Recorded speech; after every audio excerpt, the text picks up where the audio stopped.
Welcome to only IAS. स्वागत है आप सभी लोगों का प्रीलिम बूस्टर न्यूज डिस्कशन में। आज है 20 जनवरी 2022।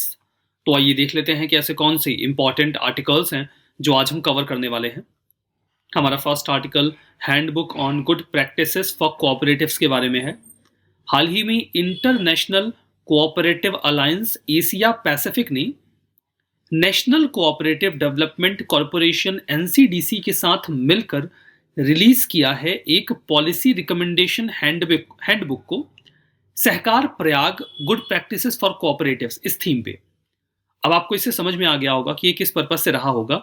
इसके पहले कि हम आगे बढ़े, मैं आपको बता दूं कि जैसे ये international cooperative alliance Asia Pacific है, तो ये बेसिकली यहां पर समझिए आप, जो इंटरनेशनल कोऑपरेटिव अलायंस है उसी का हिस्सा है। जो इंटरनेशनल कोऑपरेटिव अलायंस है इसे 1985 में फाउंड किया गया था। इनका काम एकदम साफ है। वैसे ये इंडिपेंडेंट नॉन गवर्नमेंटल एंटिटी के तौर पे काम करते हैं। दुनिया भर की कोऑपरेटिव्स को ये रिप्रेजेंट करते हैं। ये यूनाइटेड नेशंस का ऑर्गेनाइजेशन तो नहीं है, लेकिन फिर भी जनरल कंसल्टेटिव स्टेटस इनको इकोसॉक में मिला हुआ है, that is economic and social council. अपनी एक्टिविटीज को इंप्लीमेंट करने के लिए इनके 4 रीजनल ऑफिसेस हैं। एक है अफ्रीका में, दूसरा अमेरिकाज के लिए, तीसरा एशिया पैसिफिक के लिए और चौथा यूरोप के लिए। तो यहाँ पे ये जो है एशिया पैसिफिक, यही विंग है जिसकी अभी हम बात कर रहे थे, international cooperative alliance Asia Pacific, जिसने अभी एनसीडीसी के साथ अलायंस किया है। इसीलिए ये बात मैं आपको पहले ही बता दे रहा हूँ कि ये इंटरनेशनल कोऑपरेटिव अलायंस का हिस्सा है। फर्दर इनकी 8 ग्लोबल सेक्टोरल ऑर्गेनाइजेशंस भी हैं जो अलग अलग सेक्टर में काम करते हैं, like agriculture, banking, retail, fisheries, health, housing, insurance, industry and services.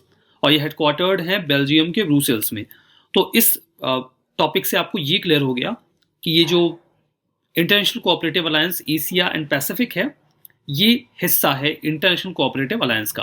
और इन्होंने एनसीडीसी के साथ मिलकर ये हैंडबुक तैयार किया है।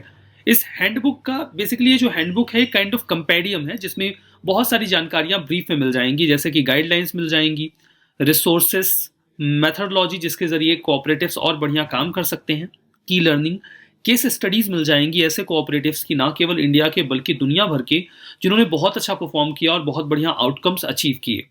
जो हैंडबुक है वो एक brainstorming session international good practices platform पर कोऑपरेटिव्स का हुआ था, जिसे कंडक्ट करवाया गया था लक्ष्मण राव इनामदार नेशनल एकेडमी ने for cooperative research and development, यानी कि लिनैक। उन्होंने जो ये पूरा कॉन्फ्रेंस आयोजित करवाया था, सेशन करवाया था, उसी को आधार बना के इस हैंडबुक को तैयार किया गया है। ये बात तो आपने समझ ली। जो हमारा नेक्स्ट आर्टिकल है वो नेशनल कमीशन फॉर वुमेन के बारे में है। अभी हाल ही में एक कंसल्टेशन ऑर्गेनाइज किया गया था नेशनल कमीशन फॉर वुमेन ने। अब यहाँ पर बेसिकली उन्होंने कई सारे एक्सपर्ट्स को, स्पीकर्स को इनवाइट किया था इस कंसल्टेशन में कि आप आइए और वुमेन इशू पे कोई अपना ओपिनियन शेयर करिए। तो क्रिमिनल लॉ में क्या अमेंडमेंट होना चाहिए, इसी चीज को आधार बनाकर बातचीत शुरू की गई। लगभग सभी स्पीकर्स ने सर्वसम्मति से एक बात को स्वीकार किया कि मैरिटल रेप को क्रिमिनलाइज कर दिया जाना चाहिए। मैरिटल रेप ऐसा रेप होता है जिसमें एक हस्बैंड अपनी वाइफ के अगेंस्ट में उनकी विल के खिलाफ जाके सेक्सुअल रिलेशन स्टैब्लिश करते हैं। ये अभी भी क्रिमिनलाइज नहीं है और इसे वैवाहिक जीवन का हिस्सा माना जाता है। लेकिन कई सारे जो वुमेन एक्सपर्ट्स हैं उनका ऐसा मानना है कि मैरिटल रेप को एक क्रिमिनल ऑफेंस माना जाना चाहिए। तो इसमें सभी स्पीकर्स ने इस बात पर सर्वसम्मति से अपना ओपिनियन रखा। इसी संबंध में national commission for women news में आया। नेशनल कमीशन फॉर वुमेन एक स्टैच्यूटरी बॉडी है। स्टैच्यूटरी बॉडी का मतलब साफ होता है इनको बनाने के लिए किसी कानून को लाया गया होगा। बेसिकली ये गवर्नमेंट को एडवाइस करते हैं उन सभी मुद्दों पर जो महिलाओं को प्रभावित करते हों। इसे स्टैब्लिश किया गया था 31 जनवरी 1992 को। और national commission for women act जो 1990 में आया था, उसी को आधार बनाकर ये बॉडी एग्जिस्टेंस में आई। That's why we are saying कि ये एक स्टैच्यूटरी बॉडी है। पहली जो हेड रही इस कमीशन की वो थी जयंती पटनायक जी। ऑब्जेक्टिव क्या है एनसीडब्ल्यू का? ये महिलाओं के अधिकारों को इंडिया में एडवोकेट करते हैं और उन्हें एक आवाज देते हैं उनके इश्यूज और कंसर्न को लेकर, उन्हें रिप्रेजेंट करते हैं। कंपोजिशन क्या होता है नेशनल कमीशन फॉर वुमेन का? एक तो होते हैं चेयरपर्सन। जो चेयरपर्सन होंगे वो महिला के जो कॉज हैं उसको लेकर कमिटेड होंगे और उन्हें नॉमिनेट किया जाता है सेंट्रल गवर्नमेंट के द्वारा। इसके अतिरिक्त होते हैं 5 मेंबर्स। इन्हें भी सेंट्रल गवर्नमेंट ही नॉमिनेट करती है। कुछ बेसिक क्राइटेरिया बताया गया है कि जो भी person national commission for women में या महिलाएं जा रही हैं, वो पर्सन ऑफ एबिलिटी, इंटीग्रिटी और स्टैंडिंग होनी चाहिए, जिन्हें पास्ट में लॉ या लेजिस्लेशन का, ट्रेड यूनियनिज्म का, इंडस्ट्री पोटेंशियल जो महिलाओं के लिए होता है उसमें मैनेजमेंट का, वुमेन वॉलंटरी ऑर्गेनाइजेशन का, मतलब वो वुमेन एक्टिविस्ट भी हो सकती हैं, administration, economic development, health, education, social welfare, किसी न किसी का तो एक्सपीरियंस होना ही चाहिए। फर्दर एक और प्रावधान है कि जो भी मेंबर्स ये 5 होंगे या होंगी, उनमें से 2 लोग, जिनमें से एक शेड्यूल कास्ट और एक शेड्यूल ट्राइब से जरूर होने चाहिए, ताकि उनके हित भी रिप्रेजेंट किए जा सके। एनसीडब्ल्यू के पास क्या पावर्स होते हैं? सबसे पहले तो ये कंसल्ट किए जाते हैं सभी पॉलिसी मैटर्स में जो महिलाओं को प्रभावित करते हों। इनसे कंसल्टेशन करने के बाद उन कानूनों को आधार दिया जाता है। ये सम्मन कर सकते हैं और किसी भी डॉक्यूमेंट या विटनेस को एग्जामिन कर सकते हैं किसी भी वुमेन इशू में। फर्दर इनके पास पावर होता है पब्लिक रिकॉर्ड मेंटेन करने का, जो भी इश्यूज इन्होंने हैंडल किए हैं। ये एविडेंस या एफिडेविट की मांग कर सकते हैं कि ये जो अथॉरिटीज हैं उनसे कि हमें इस इशू को एग्जामिन करने के लिए इसकी जरूरत है। किसी भी डॉक्यूमेंट को डिस्कवरी या प्रोडक्शन के लिए भी आदेश दे सकते हैं कि हमारे सामने उसे प्रस्तुत किया जाए। किसी अथॉरिटी को सम्मन कर सकते हैं कि आप हमारे सामने आइए, प्रस्तुत होइए, और इनकी जो भी डिक्री या आदेश हैं उन्हें इन्फोर्स करने की अधिकार भी इनके पास हैं। एनसीडब्ल्यू का बेसिकली काम क्या है? ये अपनी रिपोर्ट को सबमिट करते हैं साल में एक बार सेंट्रल गवर्नमेंट के सामने। ये जो भी कॉन्स्टिट्यूशनल प्रोविजंस या लॉज हैं उन्हें अच्छे से इन्वेस्टिगेट और एग्जामिन करते हैं कि वो महिलाओं के हितों को सही तरीके से पूरा करते हैं अथवा नहीं। फर्दर कॉन्स्टेंटली ये सभी लॉज को रिव्यू और स्क्रूटनाइज करते रहते हैं। ये सभी कंप्लेंट्स को संज्ञान में लेते हैं या किसी ऐसे मुद्दे पर जिसमें महिलाओं के अधिकार प्रभावित हुए हों, छीने गए हों, उन्हें सुओमोटो का मतलब होता है स्वतः संज्ञान लेना, बिना किसी कंप्लेन के खुद ही उस मुद्दे को उठा लेना और एग्जामिन करना। ये अधिकार इनके पास है। ये महिलाओं का सेंटर और स्टेट के लेवल पे क्या प्रोग्रेस हो रहा है उनके डेवलपमेंट को भी एसेस करते रहते हैं। कॉन्स्टिट्यूशन में महिलाओं को लेकर वैसे कोई स्पेसिफिक प्रोविजंस तो नहीं है, लेकिन कुछ प्रोविजंस हमें आर्टिकल 15 क्लॉज 3, आर्टिकल 14 और आर्टिकल 21 में मिल जाएंगे। यद्यपि ये कानून जेंडर न्यूट्रल है। हमारा नेक्स्ट आर्टिकल ग्रेट रेजिग्नेशन के बारे में है। रेजिग्नेशन तो समझते ही होंगे आप, जॉब को छोड़ देना। 2020 में रेजिग्नेशन रेट यूएसए में बहुत ज्यादा बढ़ गया, डेफिनेटली कॉज ऑफ पेंडेमिक।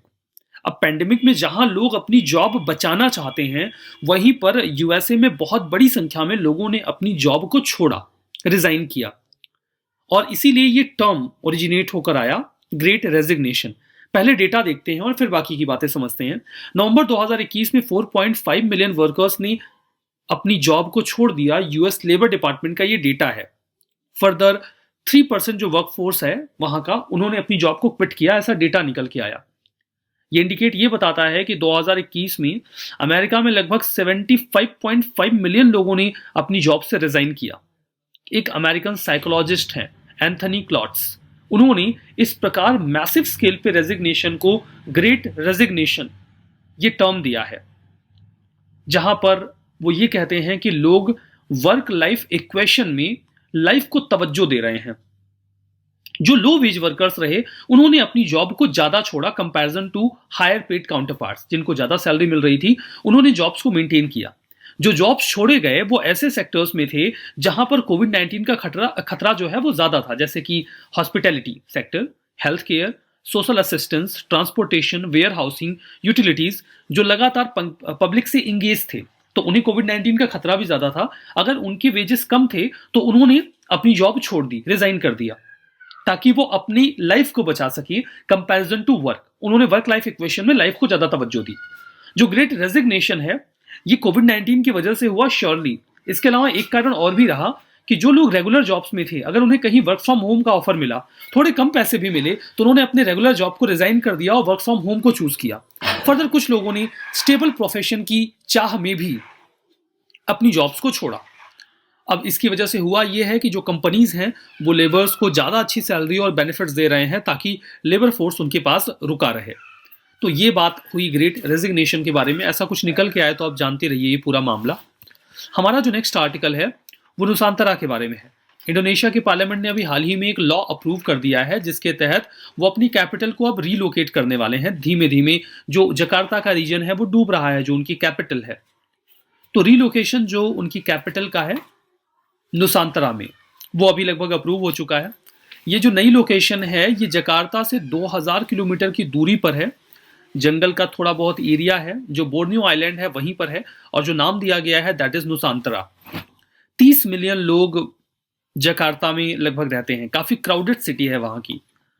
इसके अलावा हम ये देखते हैं कि वहां पे सीरियस इंफ्रा प्रॉब्लम्स भी आ रही थी। फ्लड की प्रॉब्लम दिन ब दिन बढ़ती चली जा रही थी क्लाइमेट चेंज की वजह से, and that was the reason कि वहां की गवर्नमेंट ने डिसाइड किया कि अब वो एक नई लोकेशन चूज करेंगे। जो नई कैपिटल है उसमें 56.180 हेक्टेयर का जो एरिया है वो ईस्ट कालीमंत्रन प्रोविंस का भी है। यहां पर देखिए ये मैप है, ये इंडोनेशिया का मैप है। ये जो आप प्रोविंस देख रहे हैं ये ईस्ट कालीमंत्रन प्रोविंस है, और यहीं पर इनके नए कैपिटल की साइट भी है। अगर मैं मार्क करूं तो ठीक है, यहां पर जो उनकी नई कैपिटल है वो भी लोकेटेड है। इंडोनेशिया पहली ऐसी कंट्री नहीं है जो अपनी ओवर पॉपुलेटेड कैपिटल को रिलोकेट कर रहे हैं। इसके पहले मलेशिया ने भी अपनी जो गवर्नमेंट है उसे शिफ्ट कर दिया 2003 में कुआलालंपुर से पुत्रजया। फर्दर म्यांमार ने भी अपनी कैपिटल को 2006 में रंगून से नेपियादौ में शिफ्ट कर दिया था। ठीक है, आगे बढ़ते हैं, देखते हैं अगला आर्टिकल जो कि अल्टीमीटर से है। अल्टीमीटर जो है वो बेसिकली क्या होता है, you will get to know. US Federal Aviation Administration यानी कि एफएए ने अभी हाल ही में वार्न किया है कि जो नई 5G की टेक्नोलॉजी इंस्टॉल की जा रही है ये आने वाले समय में एल्टीमीटर की जो टेक्नोलॉजी है उसे इंटरफेयर करेगी और ऐसे इंस्ट्रूमेंट्स काम करने में दिक्कत महसूस करेंगे। एल्टीमीटर क्या होता है? एल्टीमीटर दो शब्दों से मिलकर बना है, एल्टीट्यूड प्लस मीटर। मतलब एक ऐसा मीटर जो एल्टीट्यूड यानी कि ऊंचाई को मापता हो। इसके माध्यम से हम एक फिक्स लेवल पे, यूजुअली देखिए सी लेवल ऑप्ट किया जाता है, उससे ऊंचाई को मेजर करते हैं। अब इसका इतना सिग्निफिकेंट रोल कैसे है? जैसे जो एयरप्लेन ट्रेवल करते हैं हवा में, वो कितनी ऊंचाई पर हैं उसे मेजर करने के लिए एल्टीमीटर का ही इस्तेमाल किया जाता है, और इसके माध्यम से ही ऑटोमेटेड लैंडिंग को भी फैसिलिटेट किया जाता है। फर्दर विंड शेयर, जो हवा की तेजी है, कोई ऐसा रीजन है जहां पर डेंजरस एयर करंट्स हैं, विंड करंट्स हैं, उन्हें भी इसी के माध्यम से डिटेक्ट किया जाता है। तो ये सभी चीजें अगर अच्छी तरीके से फंक्शन नहीं कर पाएंगी तो फिर जो एविएशन इंडस्ट्री है उसे काम करने में काफी दिक्कतों का सामना करना पड़ सकता है, और 5G टेक्नोलॉजी यहां पर इंटरफेरेंस करती हुई नजर आ रही है। हमारा नेक्स्ट आर्टिकल सेडिशन लॉ के बारे में है। फॉर्मर सुप्रीम कोर्ट जज रोहिंग्टन नरीमन ने अभी हाल ही में कहा कि हमें सेडिशन लॉ को अबॉलिश कर देना चाहिए, बिकॉज इसके माध्यम से गवर्नमेंट अपने क्रिटिक्स को सेडिशन में बुक कर लेती है और उनके खिलाफ ओपिनियंस को नहीं उभरने देती। ये तो संज्ञान, ये कॉन्टेक्स्ट था जिसके बेसिस पे सेडिशन लॉ न्यूज में आया है। सेडिशन लॉ के बारे में एक हिस्टोरिकल बैकग्राउंड लेते हैं। सेडिशन लॉ को for the first time 17th century में इंग्लैंड में इनेक्ट किया गया, जब लॉ मेकर्स को ऐसा महसूस हुआ कि केवल अच्छे ओपिनियन जो सरकार के लिए हैं वही सर्वाइव करने चाहिए और बुरे ओपिनियंस को दबा देना चाहिए। इसे फॉर्मल वे में ड्राफ्ट किया गया था 1937 में थॉमस मैकॉले के द्वारा। ब्रिटिश हिस्टोरियन पॉलिटिशियन हुआ करता था ये। लेकिन जब 1860 में आईपीसी यानी कि इंडियन पीनल कोड बनाया गया, तब सेडिशन लॉ को उसका हिस्सा नहीं बनाया गया। इसे पूरी तरीके से ओमिट कर दिया गया, बाहर कर दिया गया। लेकिन ये बहुत लंबे समय तक नहीं चला और महज 10 साल बाद ही यानी कि 1870 में सेक्शन 124A एक सेपरेट अमेंडमेंट के माध्यम से आईपीसी में एड ऑन कर दिया गया सर जेम्स स्टेफन के द्वारा, जिन्होंने ऐसा महसूस किया कि अब एक लॉ होना चाहिए जिसके माध्यम से सरकार के खिलाफ जो भी आवाजें हैं उन्हें दबाया जा सकता हो। हमारे फ्रीडम मूवमेंट के दौरान कई सारे नेशनलिस्ट लीडर्स को सेडिशन लॉ का इस्तेमाल करके परेशान किया गया, उनके खिलाफ ट्रायल्स किए गए, जैसे कि जोगेंद्र चंद्र बोस जी 1891 में ये बंगोबशी जो इनका न्यूज़पेपर था, उसमें जो इन्होंने एज ऑफ कंसेंट बिल के खिलाफ बातें लिखी थी, उसी आधार पर इनके खिलाफ सेडिशन लॉ लगाया गया था। बाल गंगाधर तिलक जी के खिलाफ ये लॉ 3 बार लगाया गया और 1922 में महात्मा गांधी जी के साथ साथ शंकर लाल बैंकर के खिलाफ भी ये लॉ लगाया गया था। सेडिशन लॉ वर्तमान की स्थिति में देखें तो 124A के फॉर्म में इंडियन पीनल कोड में एग्जिस्ट करता है। इसमें साफ साफ कहा गया है कि सेडिशन क्या है। यह कहा गया है कि कोई भी ऐसा पर्सन जो बाई वर्ड या बोला गया हो या लिखा गया हो या by sine, by visible representation, या फिर कोई ऐसा प्रयास किया जाए जिसमें हेट्रेड, कंटेम्प्ट या फिर डिसअफेक्शन गवर्नमेंट के लिए क्रिएट किया जाए या उसका प्रयास किया जाए ऐसी सरकार के खिलाफ जो बाई लॉ इंडिया में बनाई गई है, तो उसे सेडिशन माना जाएगा, देशद्रोह माना जाएगा। डिसअफेक्शन में यहाँ पे डिसलॉयल्टी या एनमिटी की फीलिंग शामिल है। यद्यपि ये कहा गया है अगर कोई व्यक्ति सरकार की खिलाफत करता है लेकिन वो हेट्रेड या कंटेम्प्ट नहीं करता, डिसअफेक्शन क्रिएट नहीं करता, तो वो 124A के अंडर में नहीं आएगा। नॉन बेलेबल ऑफेंस होगा अगर 124A का इस्तेमाल किया गया तो 3 साल से लाइफ टाइम इम्प्रिजनमेंट तक की सजा हो सकती है। मतलब काफी कठोर कानून है ये। एक व्यक्ति को अगर इसमें चार्ज कर दिया गया तो उसे गवर्नमेंट जॉब के लिए बार किया जा सकता है और उसे पूरे जीवन बिना पासपोर्ट के रहना होगा। जब भी पुलिस उसे बुलाएगी उसे उपस्थित होना होगा। तो काफी सख्त कानून है ये सेडिशन लॉ। सुप्रीम कोर्ट ने इस संबंध में कुछ इंपॉर्टेंट जजमेंट्स भी दिए हैं, जैसे कि Kedarnath Singh versus state of Bihar case 1962 में आया था, जहां पे उन्होंने ये कहा कि अगर भले ही सरकार के खिलाफ कोई स्ट्रांग वर्ड इस्तेमाल किया गया हो जिसमें सरकार की किसी पॉलिसी को नापसंद किया जा रहा हो, लेकिन उससे कोई पब्लिक डिसऑर्डर क्रिएट ना हो, तो उसे 124A के एम्बिट में नहीं रखा जाएगा। Further Balwant Singh versus state of Punjab case 1995 में आया था। वहां पे भी सुप्रीम कोर्ट ने क्लैरिफाई किया था कि महज स्लोगन्स दोहराने से, चाहे वो खालिस्तान जिंदाबाद के ही क्यों ना हो, इसे सेडिशन नहीं माना जाएगा। अब यहाँ पर देखिए ये साफ है कि सेडिशन जो लॉ है उसे हाईली मिसअंडरस्टूड किया गया है और आज भी डिसेंट को कुचलने के लिए इसका इस्तेमाल किया जाता है।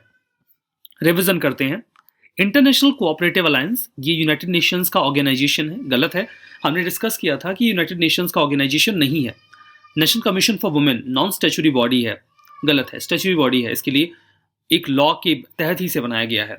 नुसांत्रा मलेशिया की नई कैपिटल है, गलत है, इंडोनेशिया की नई कैपिटल है। एल्टीमीटर ये ऑटोमेटेड लैंडिंग को फैसिलिटेट करता है और डेंजरस करंट जिन्हें विंड शेयर कहते हैं उसे डिटेक्ट करने में भी हेल्प करता है, that's true. Sedition law non bailable offence है, 3 से लाइफ टाइम तक का इम्प्रिजनमेंट पनिश किया जा सकता है, दैट्स ट्रू। तो आज का सेशन यहाँ पे समाप्त होता है। सेशन की पीडीएफ ओनली IAS के टेलीग्राम चैनल पे मिलेगी, उसे ज्वाइन करके आप ये चैनल भी ज्वाइन कर लीजिएगा और पीडीएफ को डाउनलोड करके रिवीजन करिएगा। तो चलिए इस सेशन को यहीं पे रोकते हैं। बहुत बहुत धन्यवाद।